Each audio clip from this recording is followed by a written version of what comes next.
since 2005. You're listening to Gamertag Radio with your hosts, podcaster Hall of Famer Manuel-Peña, the always opinionated Paris Lily, and from outside of the norm, Peter Toledo. This is Gamertag Radio.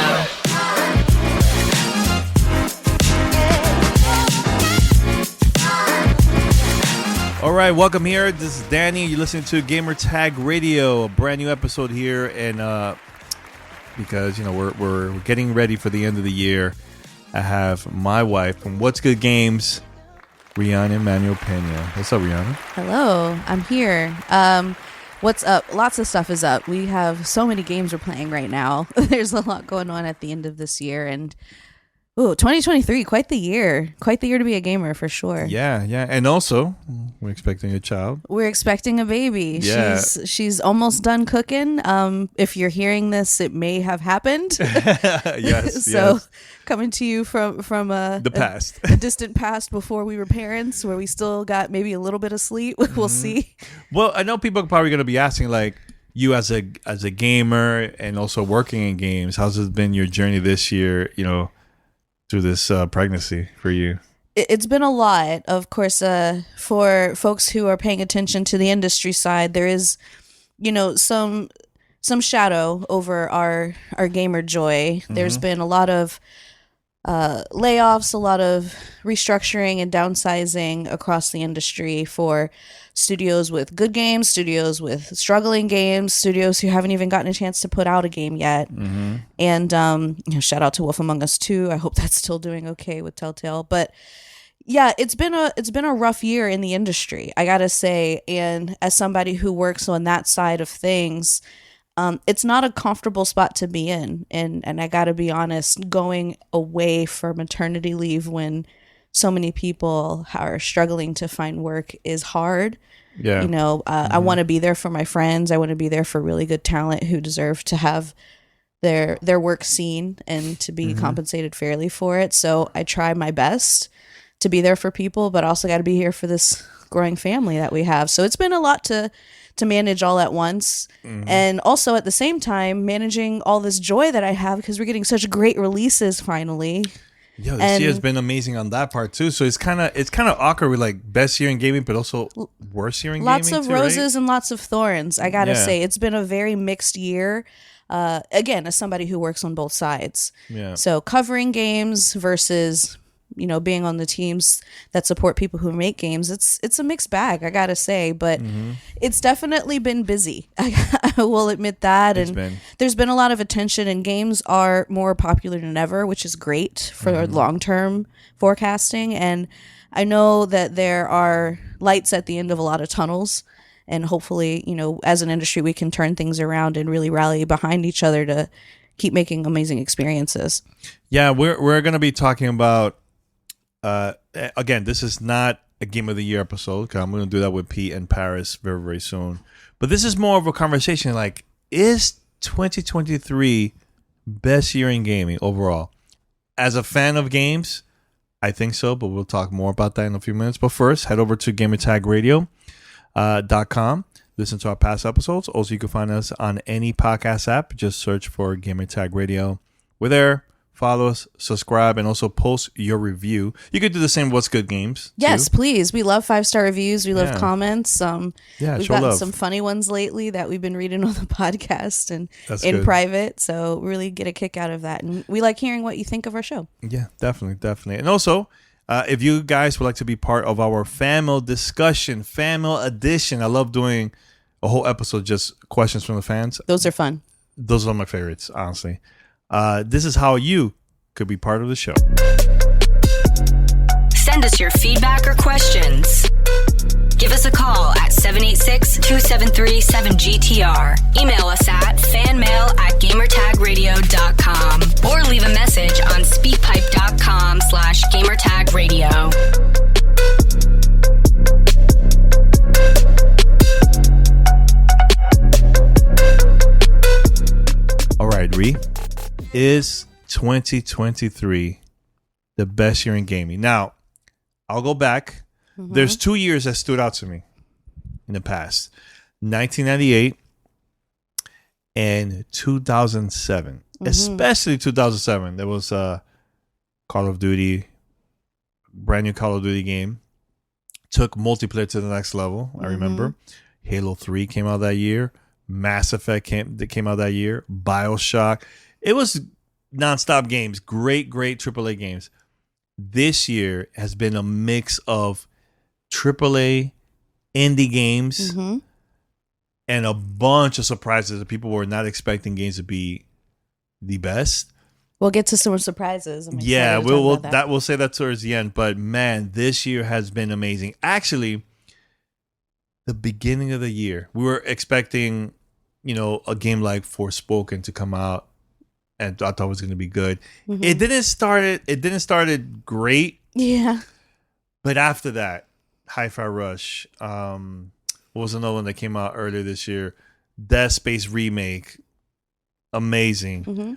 I'm trying to think of other ones too that came out around that time. It's hard to go back that far, right? It feels like forever ago. There's so many games. Let me pull up a list. So many games. Actually, I have a list over here too. There's a lot that came out. Actually, I'm going to tell you right now in a few minutes, few seconds here. Hi-Fi Rush was a big surprise. That one just came out of nowhere. That was going to be one of mine on the list of surprises, but you jumped ahead on me. Yeah, and also, I'm talking about like they came out early in the year. I'm not saying that overall the biggest surprise, but I know there was a disappointment too because I remember I was excited for GoldenEye to come out, and I thought it was going to be a lot better.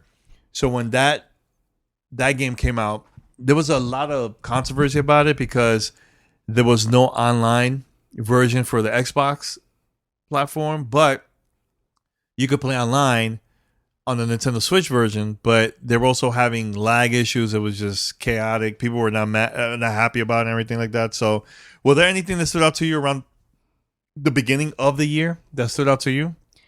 Not yes and no. I mean, honestly, I think the beginning of the year, aside from Hi-Fi Rush, which as I just mentioned, was one of my biggest surprises of the year. So, that kind of gives you a preview of what I would talk about at the end of this episode. There were quite a few disappointments. I gotta say, I had a lot of hope for Forspoken. I had a lot of hope for Redfall.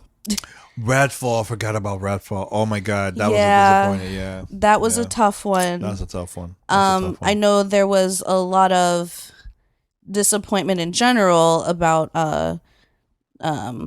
excuse me, what is this called again? Atomic Heart. More so about the people who made it and some of that controversy. So there were a few bummers, I would say, at the beginning of the year, but it did start to turn around. We got of course we got Diablo, which turned a lot of frowns upside down. We got Destiny Lightfall, which is the finally DLC that finally got me back into Destiny for at least a little bit. So there have been some brighter spots, but I gotta say the summer has been largely dominated by anticipation of September and October and all of the releases that we're in the middle of right now as we record this. Yeah, you're right. That was a big time for us. Yeah, because we got the Xbox Bethesda showcase. We saw a lot of really amazing games that are coming this year and coming in the future that we are so hyped for now, right? And some of which we've seen. We got that deep dive with Starfield, and as we know, that was best presentation. Such an incredible presentation. That actually changed my mind for Starfield. I want to go back maybe a year, I guess, when we heard a little bit more about Starfield at the previous Xbox Bethesda showcase, and it seemed like they were promising everything to everyone. And I'm not a huge realistic space storytelling fan, right? Like I prefer a high fantasy setting, even though I still haven't finished Skyrim. But it's really tough because I didn't initially have any interest in Starfield at all. I on What's Good Games had said I don't know, it feels empty, or you're gonna just fly around and there's nothing to do and you're by yourself, and what are you supposed to do, like hang out with a bunch of space plants? But then we saw that showcase, and especially that extended look at Starfield, and there was so much game there. And a lot of times that'll actually send me in the other direction and turn me off, right? We've heard a lot more recently about people burning out on Assassin's Creed and how bloated those games have become. As much as a lot of people enjoy them and there's lots of content there for your money, it can be overwhelming, right? To have all of these icons on your map that you have to go clear out, or having all of these achievements that if you want to try to 100% a game, or having all of this story to discover when you really don't have that much time to play. And it didn't overwhelm me either. And that was such a surprise, because it really made it clear that showcase really made it clear for Starfield, you can choose the game that you play. You can choose to become a space pirate. You can choose to finish the story, or you could choose to become a zoologist and build a little outpost and live out your days. Like, there's so many different ways to play it. It's almost like a life sim. And obviously, since the game has been out for a little bit now, people have had all kinds of different experiences within Starfield. But what I love the most is that no two are really the same. And I was not expecting to be that excited about the game, but I was. And when it came out, I absolutely loved it. Yeah, you know what? I know we talk about Starfield. I know we actually posted a review a couple weeks back of Spider-Man 2, which is another game, as a Marvel fan, that game is amazing. Now, I'm going to go back, and this is something that we probably haven't talked about, but the PS VR 2, I think that it had a lot of potential, and I think it still has potential. That Horizon experience was pretty cool. It was cool, right? Call of the Wild? Can't remember the exact name. Know if that's the right name. Actually, I'm gonna look it up because it's been a while. What's the name of this Horizon? It's been a while, guys. Look, this is like at the beginning of the year. Apologies. I don't remember. It's a Horizon game, but I'm blaming it on baby brain. Yeah, it's a for the VR 2, but I think the mistake that PlayStation did was not having this cheaper price for people to actually buy this. Way too expensive. Plus, the PlayStation 5 is not cheap. So you're basically paying $1,000 if you really want the full experience, if you want VR and the console. Right, because you can't get the VR system without the system. Yeah, and it only works in the PS5. Now, if you have games on the PlayStation 4, there's actually VR games, it's not compatible with this. That's another thing that was kind of like, and I get it, the technology of this one is a lot different than the previous one. I enjoy the device. I think, and you guys know about this, but I talked about this multiple times. I'm not a VR game, but this device really impressed me. It's just right now, if you fast forward a couple months later since the release, there hasn't been any major software that will make me go back and use the device. I think the ones that launch, I play with it and I moved on. Then why I'm going to go back if I'm playing Spider-Man, Starfield, Hi-Fi Rush, like all these games, Forza, Mario Wonder, like there's so many games. Why I should go back and play a VR 2 if there's no content there, you know? Well, let's talk about hardware for a second, because PlayStation has had 3 drops so far this year, right? They've had the PlayStation VR 2, which we were talking about now. They did the PlayStation Portable, which is that out already? Announced, and people have had their hands on it. And now more recently we see the mid-generation upgrade for the new slim version of the PlayStation Digital with an attachment disk drive that costs more, but does give you, I think it was 125 more gigs of space, but also requires a stand to put it. You have to buy that separately. To put it vertical. So there's been a couple of hardware drops that have come out of Sony this year that I honestly find as head scratchers, because the audience for them seems so small. And I think it seems to be a trend at this point, at least for this year's announcements, that, you know, the PlayStation VR 2, as you just said, there's only a handful of people who are really, really invested in buying that. There's only a handful of people who have a use case for a portable console that still has to be tethered to the internet and doesn't have the ability to play on the go. And there's only a handful of folks who can afford another PlayStation or their first one, but that has an additional price tag on it that the current gen doesn't. And it's really a bit of a head scratcher for me, honestly. Yeah, you're right. What is the point of... Okay, as a PlayStation 5 owner, why would I go and buy another console and it's even more expensive than the one that you bought at launch? Well, I'd rather just keep the same one and continue playing my games through that device, through that console. Yeah. Or if you don't have one, why would you get one that's more expensive? I'd rather go with a cheaper one. Yeah. I mean, I understand it's a few inches shorter.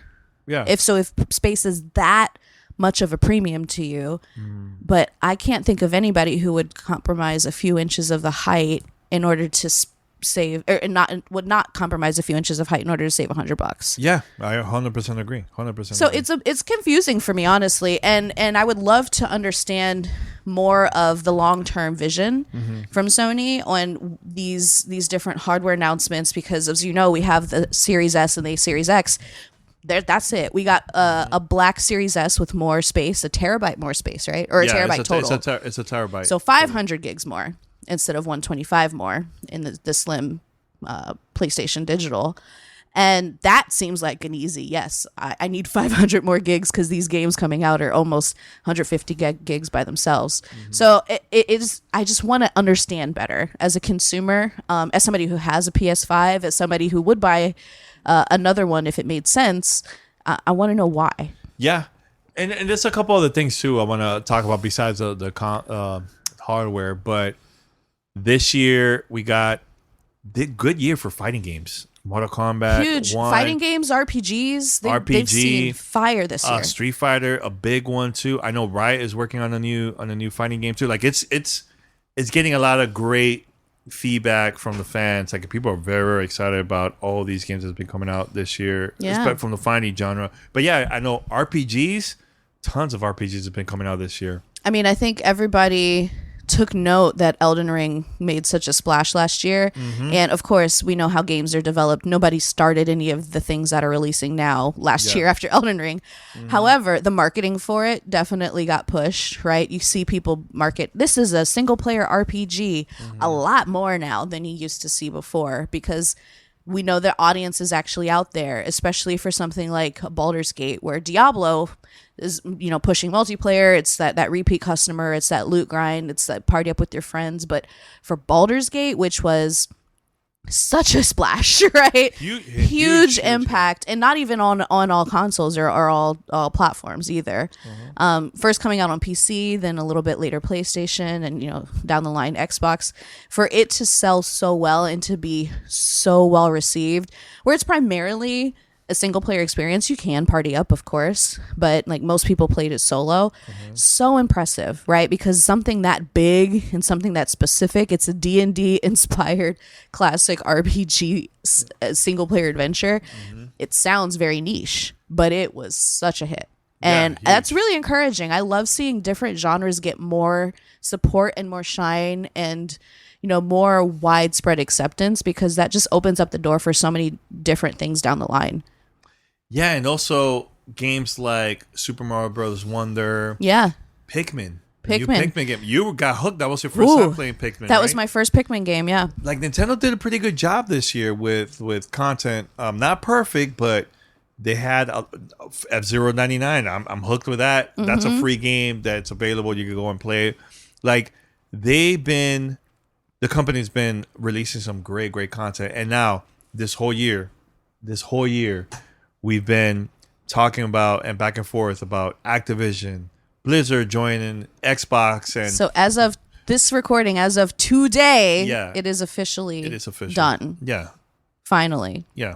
And that's cool, because I can't wait to see what's going to happen next within the publishing, the companies. And there's people that work at Activision. They're very excited about the future. Yeah, happy for the workers, and I hope that is proven.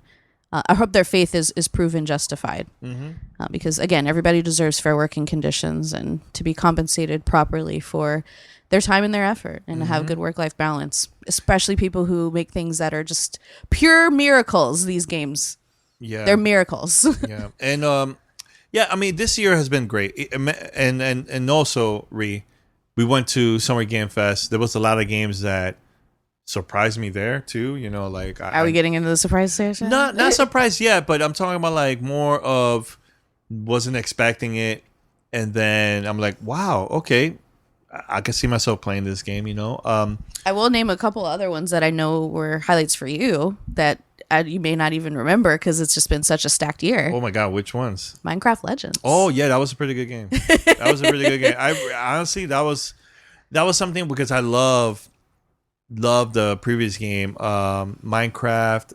What's the name of the Minecraft? Oh my god, it's been a while. We're forgetting a lot these days. It's a lot. But anyways, yeah, the newest Minecraft game that came out is really, really fun. I had a good time with it. Another one, Dead Island 2. Dead Island 2 was a pretty good game. It's a solid single player Dead Island game. Yeah, right? I mean, there was more that I was expecting. I was expecting this to be more open world, but hey, you know what? It's fine. I'll give you another one, Star Wars Jedi Survivor. Oh my god, that was this year. That was this year. That was an amazing game. Isn't that wild? And we went to the event. It feels like years ago Yeah. when all of these came out. And going back to your original question, is this the best year in gaming? I would say yes and no, but is this the best year for games or for gamers? For gamers, yes. Absolutely, hands down. There are so many different experiences that were just so memorable and so worth it. You know what I mean? Like, they really gave you value. And you mentioned Hi-Fi Rush. It's a rhythm action game. Like, we got a very intense D&D RPG game, and then we have this amazing Star Wars saga game. Like there's just so many bangers in 2023. I really can't see another year holding up the way this one has for the releases.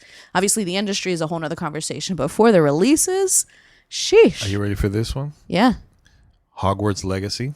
Hogwarts Legacy, it was a big hit. The new Zelda game. That Oh was my god, I big. forgot about That was a pretty big one. Okay, now let me just say this. Yeah. How is it possible that I forgot about Zelda? That's crazy. That's how great this year has been. Yeah, that's amazing. Zelda was already at the top of my GOTY list when I played it, and now I can't even remember it happened. Yeah, so Diablo 4, actually, this is the highlight for me this year was, and this is more like attending events. Yeah.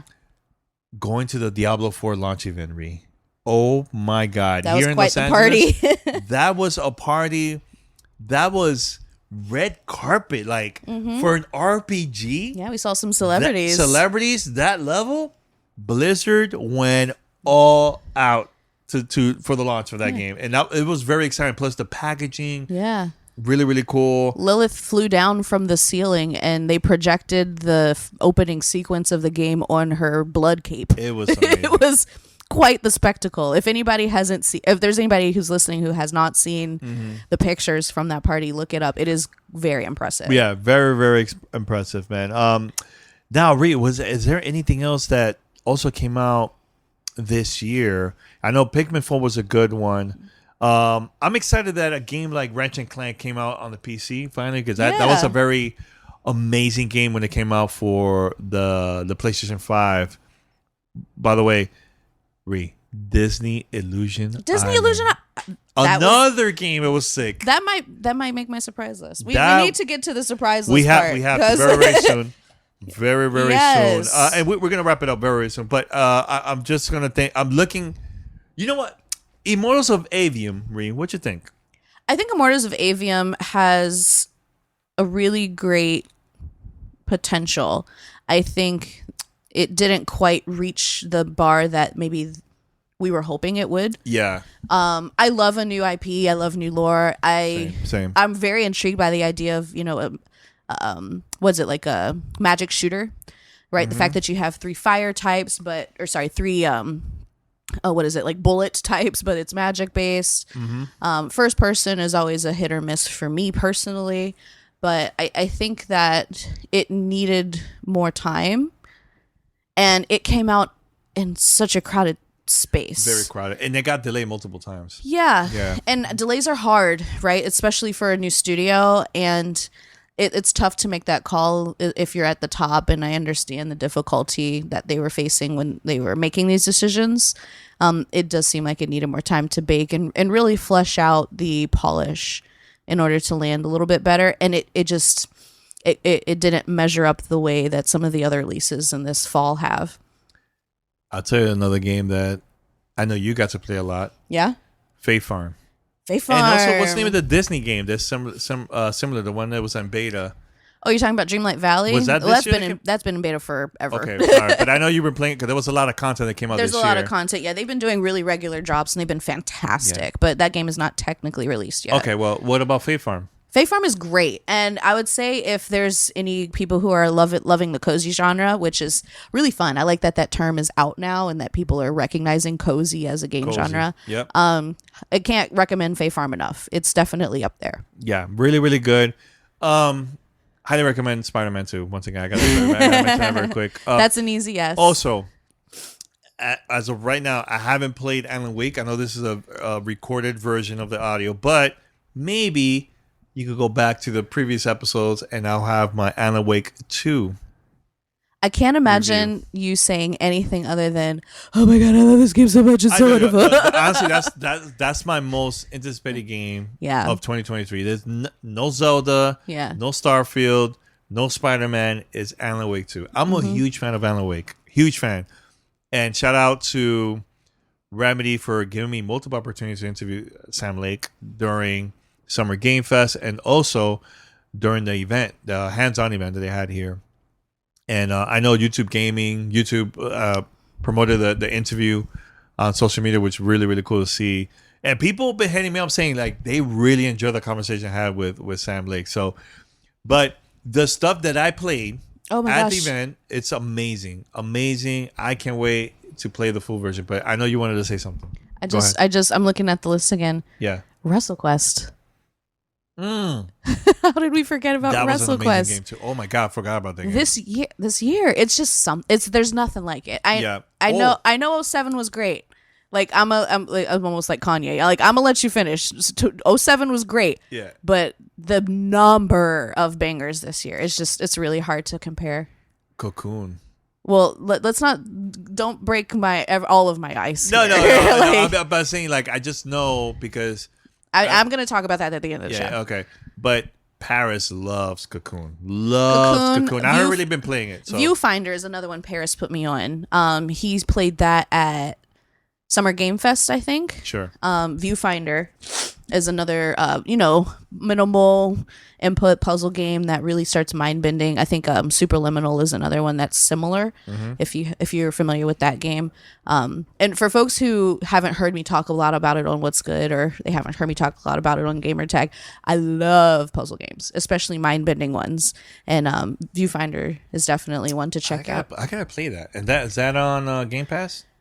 I don't know. That's a good question. If not, I'll get it on Steam or whatever. Play on the Steam Deck. I'm trying to think if there's anything else. Dude, there's so much. Yeah, there's a lot. Sea of Stars was this year. Goodbye Volcano High. Yeah. I mean, so wait, Final Fantasy. Here's another game, Danny. Final Fantasy. Oh my god! Yeah, that was a pretty good. Final Fantasy. That was a really good one. And also this year, oh my god, Super Mario RPG, Super Mario Brothers Wonder. I actually enjoyed Sonic Superstars. I had a really good time playing that game. Yeah, I had an amazing time playing that. And shout out to Sega. They sent me an early copy of that game. Yeah, I played it on the PlayStation 5. Great. I know a lot of people really love El Paso Elsewhere. I haven't gotten a chance to play it yet. Oh my god! You know what? I'll stay quiet about that game, but all I'll say is Mortal I Kombat. love El Paso Elsewhere. Yeah, it's so good. We got Mortal Kombat. We got Lies of P. Lies of P. Oh my god! I forgot about Lies of P. I'm literally just going down the list. This year is ridiculous. This year for gamers. This year has to be the best year in games, and I'm not even at October on the calendar yet. We got Assassin's Creed, Back to the Basics. I know there's people that love Assassin's Creed Mirage. Not for me, but I know people love it. Yeah, they had a good time. Going back to simpler times. Just a couple that are coming up that we, again, coming to you from the past, haven't played yet. That I'm excited for. We got 32 Studers is coming out later this year. We mentioned Super Mario RPG. Of course, you mentioned Alan Wake already. Jackbox Party Pack 10 is coming out soon. I know we'll play that a lot in this household for sure. Oh, hell, especially with family over. City Skylines is coming out. The second one, City Skylines 2, of course. Like, it's just, I literally cannot fathom. Oh my god, and yeah, Modern Warfare 3. Like, I can't fathom another year coming close.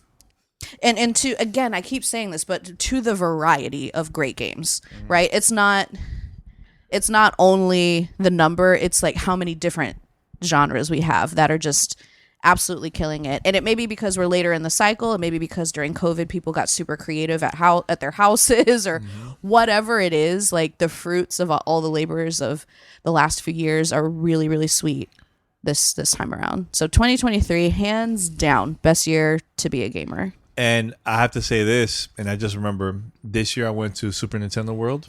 You did. You didn't take me. That was like a dream come true because I had to work. Yeah, that was something that, and thanks to Andrew Renee for inviting me to be part of the event. And this is like early, right before the crowd went in. This was like only open for creators and media. No lines. I was just enjoying it in the moment. That was a lot of fun. Also, this year, we experienced this together. The release of the Super Mario Brothers movie. Oh my gosh, what a standout film. Amazing. We left the theater like, wow. Yeah. That was cool. Yeah. That was cool. And just hearing the crowd at the theater just laughing, we're like, oh my God. Like, it was just amazing. People were clapping. Yeah. Like, it was good. It was good. It was a great mix of nostalgia and then also seeing kids really excited. I would say the Barbie movie similarly, but that was definitely more for adults. I think the Mario movie was just a wonderful time and so funny, so wholesome, beautiful, absolutely gorgeous. They got all the sound effects in there. Yeah. The Easter egg videos were fun to watch once we got home after seeing it in the theater. And yeah, it was a really great experience for sure. I'm glad that we proved the gamer movies can actually do it right sometimes. Yeah. Oh my God. Forgot. The Last of Us series. Last of Us TV series. That was this year. And we went to the premiere. We did. That was an amazing time. We went to that and we were hooked with the series on HBO. It was really good. Really, really good. Another one where if you make great content from games, great stories, people will watch it. Absolutely. Yeah. Now, before we wrap it up, Bree, surprises. Surprises this year. Well, I have 2 left that we haven't already mentioned. Ooh, okay. In detail. I'll start with the one that we briefly mentioned and I begged you to stop. Okay, which one? Cocoon. Okay, so again, puzzle game fan here. I love all the shooters. I love all the action games, but like puzzle games really have a special place in my heart. They're the way that I unwind. They're the way that I reclaim my mental health when I'm spiraling. And wow, Cocoon. I started this game in the middle of the week when I was really stressed out with work and baby and prep and family and all the stuff that we're dealing with. And I had a really hard time. I couldn't get past a certain level at the very beginning. And I struggled and I put it down, almost upset. Because I remember seeing this game. Our good friend Khalif Adams from Spawn on Me was playing it at Summer Game Fest, and I was watching him. I was like, oh, this is the perfect game for me. It looks right up my alley. And I was so disappointed that I was having such a hard time with it and feeling like way too personal about having struggled. Like, you know, is my mind going? Is, like I mentioned earlier, baby brain, but it is a thing when you're sleep deprived and you got a lot of stress that it's hard to think clearly. And I got over that. I got over that hump by going away for a couple of days and coming back to it, and I cracked it. And at that point, Mom was here, and I was playing with her. She was watching you. She was watching and making suggestions and calling out things that I could do. Yeah. And when I tell you, there are some times when your brain connects with another person's brain and it's just like restorative and healing and magical. I could think again. And this game, similar to Psychonauts, healed something in myself that I didn't realize needed addressing. And since then, I played like 10 hours straight. Like since then is for any time I have free, I'm playing Cocoon. There's still more game. And I looked up where I am and I'm almost halfway through. and I'm like, again, 10 hours, and it's way more than I expected. It's so fun and so challenging and so rewarding when things click and you get it. The soundtrack is phenomenal. It's very limited input. You jump and you walk around, or sorry, you click to interact with things and you walk around. That's it. So it's really simple. There's no dialogue. There's no, characters you have to memorize or anything. The puzzles build on themselves brilliantly. Like, I can't say enough good things about this game, and this is a 10 out of 10 for me. That's awesome. And I knew I'd like it, but I didn't know it would be so important to me this year. And I love it when a game surprises me that way. The second one, and it's not out yet, and unfortunately it's been delayed, but fortunately for good reason, X-Defiant. We have played some of the early builds and given feedback and some of the test runs, and this is a game from Ubisoft, and they're creating like this Ubisoft cinematic universe where you can play as characters from Tom Clancy products, you can play as Libertad from Far Cry, you can play, hopefully at some point, like maybe even an assassin from Assassin's Creed in this arena-based shooter, and it felt really, really good when we played it. And now beta. In the beta, and of course they're taking player feedback. They're going back to the drawing board. It's delayed indefinitely as of right now, but it does seem like they're taking all of that information in the playtest sessions they've done and improving the game, because this was so cool. And I'm not a super fan of Ubisoft, but I like a lot of their games, and the shooting just felt really, really good. Really good, yeah. And I love the idea of having a true competitor to Call of Duty, but something that gives you something else as well, right? It's not just copy paste. The game modes felt great. Had a good time playing with our friends. Matchmaking was surprisingly competent already, which is one of the hardest things to do in an arena-based shooter. And I have a lot of excitement for this game. I hope it's still being actively worked on and that we'll see it sometime, maybe not this year, but when it comes out, I'm going to be first in line. X-Defiant really, really surprised me. I'll tell you which surprised me, and I know you were hooked in this game too. Oh, yeah. Oxenfree 2. Oh, God, how did I... Oh, my God, you're right. 2. How did I forget? The story. Oh. The story in this game is one of the best this year. I want to play that again. It was so well done. And look, this is coming from someone that I've never played part 1. Same. Love the story for part 2. Yeah. Wow. It got me hooked. And the things that you could do in this game, like walk around and you could turn on the radio, like just the dialogue. Oh my God, it's so good. Great storytelling. People need to play this game. It's so, so good. And I remember seeing this at not E3, Summer Game Fest. I'm like, oh, this is cool. Mm-hmm.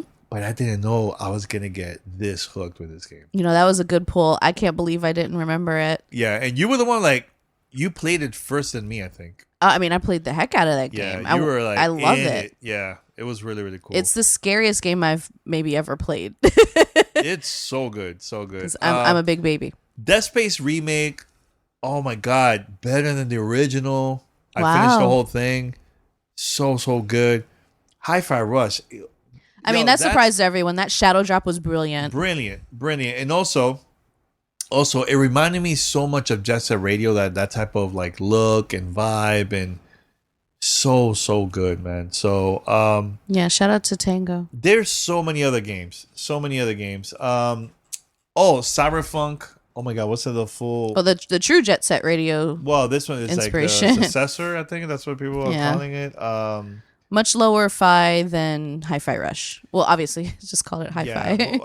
But it was good. It was good. Actually, there's Bomb Rush Cyberpunk. Sorry, that name is so. That one came out back in mid-August, and it was really cool talking to the developer. We did like an exclusive interview. Nobody else interviewed him about the game right before the game came out. Yeah. And I got really, really great feedback about that conversation. But the game, so good. If you love Jet Set Radio Future, highly recommend for you to try this out. I have it on Xbox and also on Steam. Mm-hmm. Amazing. That game really surprised me too. So can I ask you a question? Sure.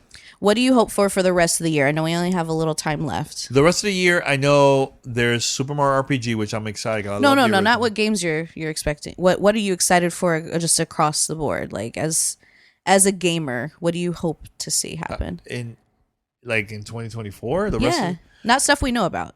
Well, now that Activision is now part of Xbox, are we going to see a game like a franchise like Pitfall came out during the days of Atari? Are we going to see the comeback of that? I would love to see new IPs. I think it is important to see new IPs from every company. Like, we got the Zeldas, the Mario, the Halos. And I want to see new stuff like Hi-Fi Rush. Or Lies of P, like brand new IPs. And also, now that Activision is part of Xbox, how is going to be like the presentation? Oh, they're going to have their own Blizzard and Activision going to have their own showcase, like similar to like Bethesda. Is that going to be like a 3-day event type thing? Like, that sounds exciting. You know, that's the part that I'm very excited. And also, Nintendo, are we going to see a brand new console from Nintendo next year? Is it going to be as powerful as the current console or close or what? That's the part that I'm like excited about the future. And also, honestly, Ree, all these handhelds that we've been coming out, like I know we have the Steam Deck and there's the ROG Ally, right? ROG Ally. ROG Ally. And a few more. And there's a few more, which is hard to keep up. That, and also just surprises from other companies, like especially indie. Are we going to see indie games that is going to even surpass this year? It's a tough sell. It's a tough sell. Yeah. What about you? I would like to see more categories for these Game of the Year lists. I think horror at this point deserves its own space. I think it's about time. I think we need to expand indie. It's too packed. Indie is too broad, right? That's like saying best AAA game. It's too broad.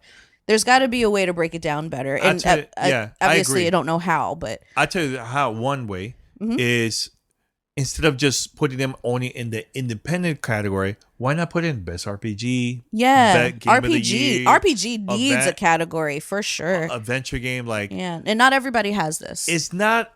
There's a lot of games that came out as an indie game. It's not supposed to be just an indie title. Put it in the genre of that game. Yeah. Right.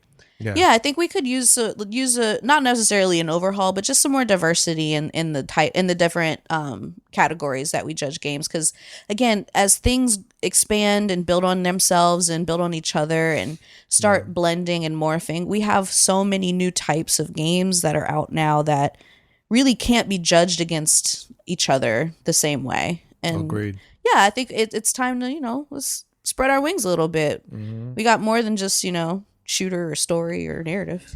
Now, Ree, we're gonna wrap this up, but next year we're gonna have our daughter this year, right? And next year she's gonna experience our lifestyle with games, and we're gonna be traveling a lot with her and all that stuff.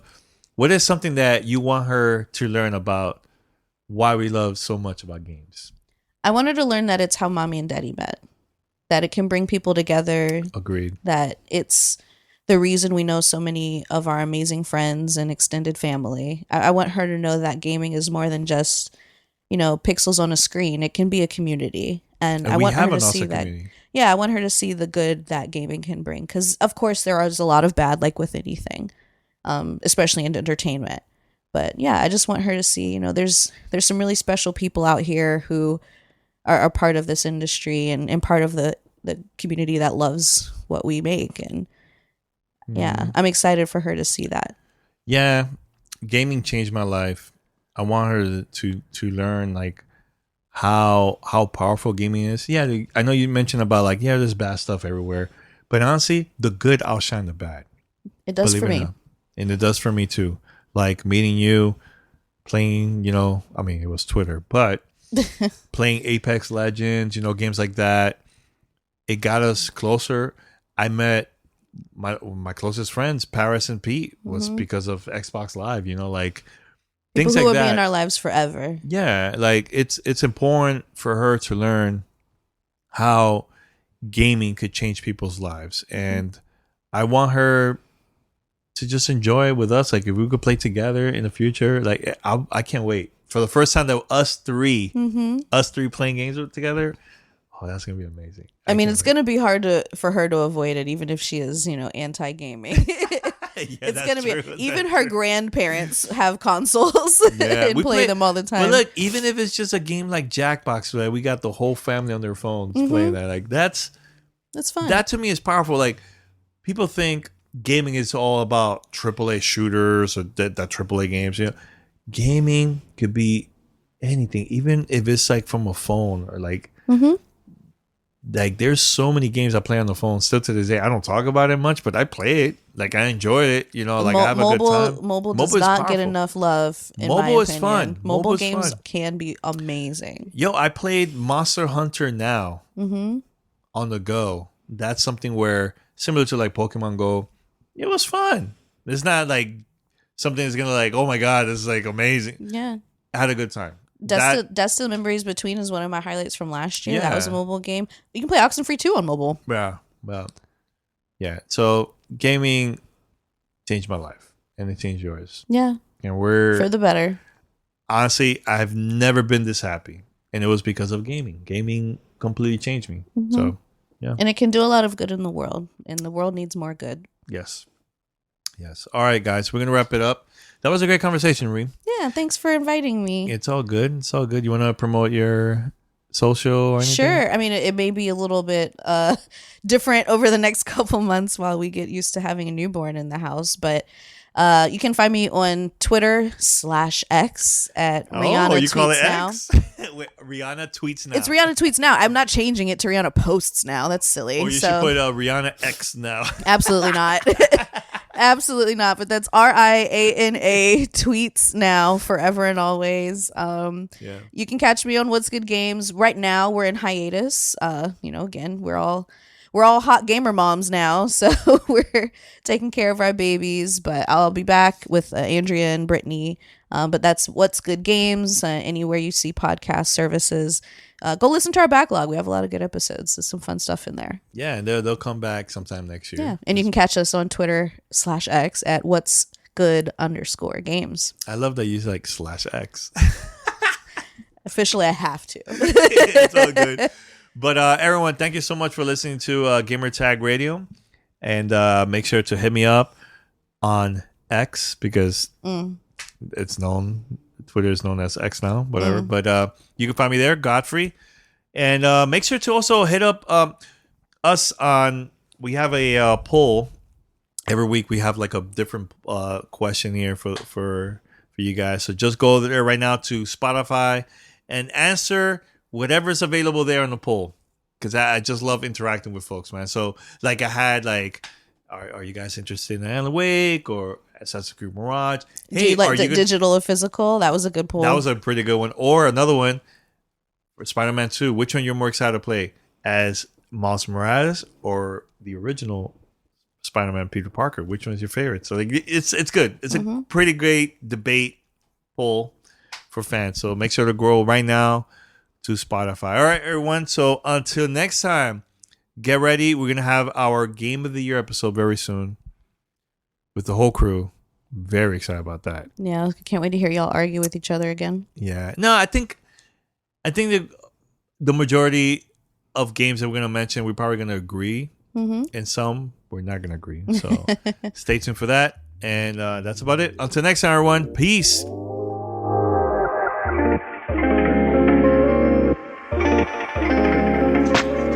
Thanks for listening to Gamertag Radio. Be sure to like us on Facebook and follow us on Twitter.